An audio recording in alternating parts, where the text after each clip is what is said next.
नमस्कार। मैं हूं आपका अपना कानूनी सलाहकार एडवोकेट गोपाल कृष्ण मीणा और आप देख रहे हैं गोपाल कृष्ण टेक ऑफिशियल। आज का यह सेशन एक क्रांति है। यह उन लाखों भारतीयों के लिए जिन्हें ऑनलाइन शॉपिंग फ्लिपकार्ट, अमेज़न या छोटे वेबसाइट पर धोखा मिला है। आपने ऑर्डर किया था स्मार्टफोन और डिब्बे में मिले ईंट।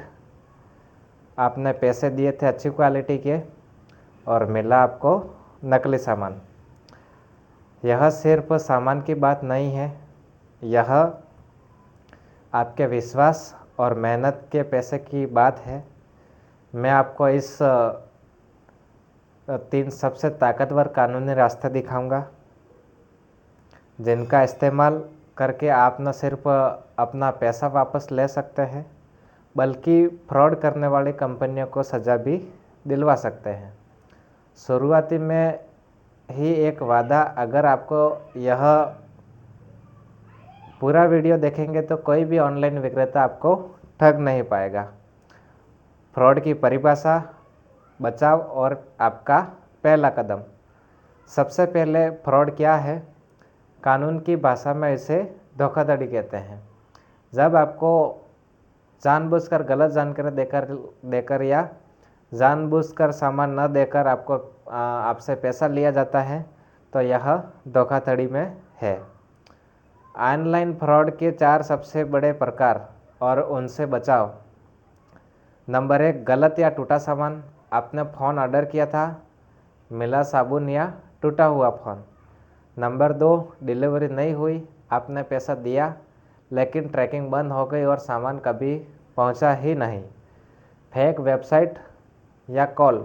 आकर्षक डिस्काउंट वाले मैसेज पर क्लिक किया और आपके बैंक के डिटेल्स चोरी हो गई। नंबर 4, नकली सामान। आपने ब्रांडेड चीज़ मंगाई लेकिन मिला सस्ता और नकली माल। बचाव की ताकत, रिकॉर्डिंग और सबूत। फ्रॉड से बचने का सबसे पहला नियम, हर चीज़ का आप सबूत रखें। अनबॉक्सिंग, हमेशा डिलीवरी वाले के सामने या कैमरे पर वीडियो रिकॉर्ड करते हुए पार्सल खोलें। अगर अंदर ईंट निकली तो यह वीडियो कोर्ट में आपका सबसे बड़ा सबूत बनेगा। स्क्रीनशॉट, ऑर्डर की डिटेल, विज्ञापन और विक्रेता के सभी वादों के स्क्रीनशॉट जरूर लें। संचार, कम्युनिकेशन, कंपनी या विक्रेता से हुई हर चैट, ईमेल या कॉल रिकॉर्डिंग संभाल कर रखें। अपडेट, इससे पहले कि हम शिकायत के ताकतवर कानूनी रास्ते पर चले, मैं आपको याद दिलाना चाहूँगा कि आपका एक सब्सक्राइबर मेरे लिए बहुत मायने रखता है।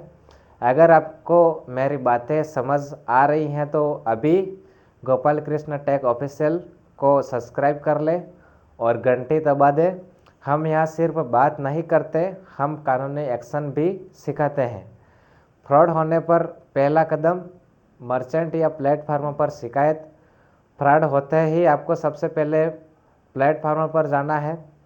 कस्टमर केयर, तुरंत ई-कॉमर्स वेबसाइट जैसे अमेज़न, फ्लिपकार्ट के कस्टमर केयर पर कॉल करें या चैट करें। नंबर 2 है ईमेल। शिकायत का एक विस्तृत ईमेल ज़रूर भेजें। ईमेल का जवाब 30 दिन के अंदर आना ज़रूरी है, वरना आप कानूनी कार्रवाई करने के लिए तैयार हो जाएंगे। रिफंड पॉलिसी, उनके रिफंड पॉलिसी को ध्यान से पढ़ें। अगर उन्होंने नियमों का उल्लंघन किया है तो आपके केस को मजबूत करेगा। उपभोक्ता कोर्ट का ब्रह्मास्त्र, अगर ई-कॉमर्स कंपनी 30 दिन में आपकी शिकायत का संतोषजनक जवाब नहीं देती है तो आपका अगला कदम सबसे ताकतवर और सबसे सस्ता है, उपभोक्ता संरक्षण अधिनियम 2019 के तहत उपभोक्ता कोर्ट में जाना। उपभोक्ता कोर्ट ही क्यों? सबसे बड़ा फायदा, यह कोर्ट तेज काम करता है। यहाँ आपको सिर्फ खराब सामान का पैसा ही नहीं बल्कि मानसिक उत्पीड़न के लिए हर्जाना भी मिलता है। उपभोक्ता कोर्ट में शिकायत कैसे करें? सही कमीशन, आपकी शिकायत की राशि के अनुसार जिला, राज्य या राष्ट्रीय कमीशन में आते हैं। 50 लाख तक के मामले जिला कमीशन में दायर होते हैं, जो सबसे आसान है।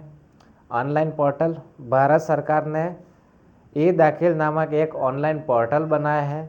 आप घर बैठे अपना दस्तावेज अपलोड करके शिकायत दर्ज कर सकते हैं। शिकायत पत्र में आपको क्या क्या लिखना है, आपने क्या ऑर्डर किया, ऑर्डर आईडी, तारीख, आपको क्या सबूत मिला, सबूत या वीडियो, कंपनी ने क्या जवाब दिया या नहीं दिया, आप कितना मुआवजा चाहते हैं, सामान की कीमत, मानसिक उत्पीड़न का पैसा, कानूनी सलाह और अपील। आप इस कानूनी गाइड के बीच में हैं और मुझे पता है कि अब आप कानून की ताकत को महसूस कर रहे हैं, तो इस वीडियो को अभी अपने व्हाट्सएप ग्रुप्स में शेयर करें। आपका एक शेयर लाखों का नुकसान बचा सकता है।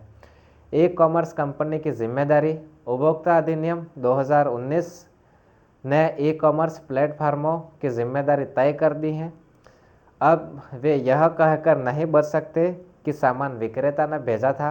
अगर उन्होंने अपने वेबसाइट पर सामान की गुणवत्ता के बारे में कोई झूठा विज्ञापन दिया है, तो प्लेटफार्म भी उतना ही दोषी है। अब अपनी शिकायत में विक्रेता और ई कॉमर्स प्लेटफार्म दोनों को पार्टी बनाएंगे, जिससे आपकी जीत की संभावना बढ़ जाती है। साइबर क्राइम और पुलिस की कार्रवाई, एफआईआर की ताकत। अगर मामला सिर्फ गलत सामान मिलने से ज़्यादा आपराधिक है, जैसे आपके बैंक खाते से पैसे कट गए या आपको जानबूझकर बार बार ठगा जा रहा है, तो आपको पुलिस और साइबर क्राइम सेल की मदद लेनी होगी। साइबर क्राइम सेल और ऑनलाइन एफआईआर। नंबर 1, सबसे तेज़ रास्ता, फ्रॉड होते ही 1930 पर कॉल करें या साइबर क्राइम रिपोर्टिंग पोर्टल पर तुरंत शिकायत दर्ज करें।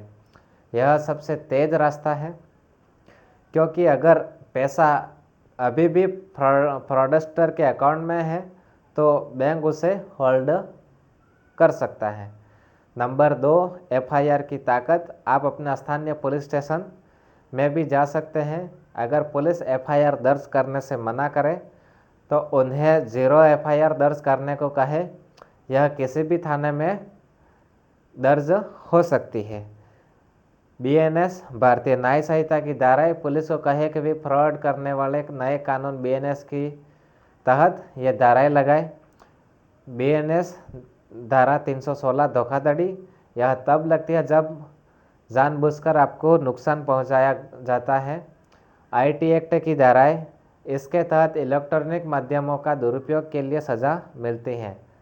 अपील और ब्रेक, हम तय कर चुके हैं। अगर आपको लग रहा है कि यह जानकारी आपके लिए एक वरदान है तो एक लाइक ज़रूर दबाएं।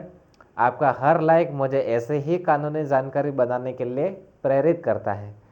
पैसा वापस पाने का नियम, अगर आपके क्रेडिट कार्ड या डेबिट कार्ड में अनऑथोराइज्ड ट्रांजैक्शन हुआ है तो तुरंत अपने बैंक को सूचित करें और चार्ज बैक के लिए अपील करें। आरबीआई का नियम, आरबीआई के नियम कहते हैं अगर ग्राहक की गलती नहीं है तो बैंक को एक निश्चित समय सीमा के भीतर ग्राहक को पैसा वापस करना होगा। ई कॉमर्स की सीधी जवाबदेही और अंतिम निष्कर्ष। अब हम अंतिम और सबसे निर्णायक चरण में हैं। ई कॉमर्स कंपनियों की सीधी जवाबदेही और आपके अंतिम अधिकार। सीसीपीए, सरकार का सीधा हस्तक्षेप। CCPA, central consumer protection authority, एक सरकारी संस्था है जो उपभोक्ता के सामूहिक हितों की रक्षा करती है। झूठा विज्ञापन, अगर किसी ई कॉमर्स कंपनी ने झूठा विज्ञापन देकर लाखों लोगों को ठगा है तो सीसीपीए उस कंपनी पर सीधा जुर्माना लगा सकती हैं। आप अपनी शिकायत सीसीपीए को भी भेज सकते हैं, खासकर तब जब विक्रेता या प्लेटफॉर्म बहुत बड़ा हो और समस्या व्यापक हो। ई कॉमर्स कंपनियों के लिए नए नियम, भारत सरकार ने ई कॉमर्स कंपनियों के लिए सख्त नियम बनाए हैं कि उन्हें शिकायत का निवारण अधिकारी नियुक्त करना होगा जो ग्राहकों की शिकायत को एक निश्चित समय में हल करें। अगर वे ऐसा नहीं करते हैं तो उनके खिलाफ एक और कानूनी आधार बन जाता है। निष्कर्ष और अंतिम अपील, भाइयों और बहनों, याद रखिए, ऑनलाइन शॉपिंग फ्रॉड सिर्फ एक लेन देन नहीं बल्कि कानूनी अधिकार का उल्लंघन है। सबूत रखें, उपभोक्ता कोर्ट में जाए, साइबर सेल को सूचित करें। इस मेहनत का फल यही है, आप जागृत हो। अगर आपने अभी तक सब्सक्राइब नहीं किया है तो अब कर लें।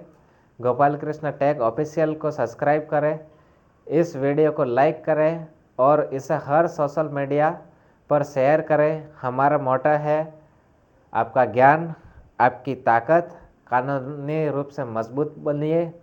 जय हिंद, जय भारत, जय संविधान।